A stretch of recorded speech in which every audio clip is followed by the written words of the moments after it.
আমি ধন্যবাদ জানাচ্ছি তরি ফাউন্ডেশনকে যে এই ধরনের প্রতিষ্ঠানকে শুধু তৎপর এবং সক্রিয় থাকলেই চলবে না, মাঝে মধ্যে একটা সামাজিক জনমত তৈরি করার জন্য আপনাদের এই ধরনের আয়োজন যে এই মুহূর্তে চলছে, এই আয়োজনগুলিও কিন্তু থাকা দরকার। এবং আমি অবশ্যই বিশ্বাস করতে চাই যে সচ্ছল ব্যক্তিদের মধ্যে অনেকেরই অনেক সংবেদনশীল মন আছে, তারা সমাজের জন্য, মানুষের জন্য অনেক কিছু করতে চান।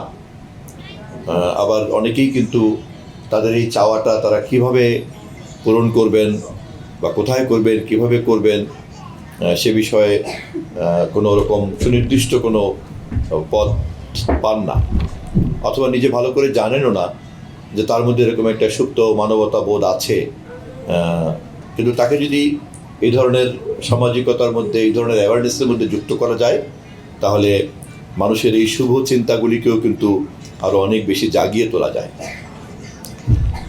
কিছু দায়িত্ব আছে যা অবশ্যই সমাজকে এবং রাষ্ট্রকেই পালন করতে হয়, এবং আমরা সবাই মনে প্রাণে কামনা করি যে আমাদের দেশ, আমাদের রাষ্ট্র সেই পর্যায়ে পৌঁছে যাক যেখানে মানুষের এই সমস্ত মৌলিক চাহিদাগুলি সমাজ এবং রাষ্ট্রই পালন করবে।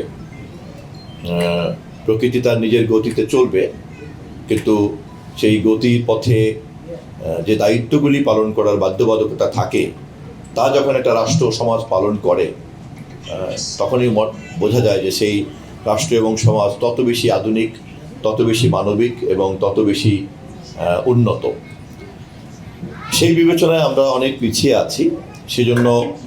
সেজন্য সামাজিকভাবে আমাদের দায় দায়িত্বটাকে বাড়িয়ে তুলতে হবে।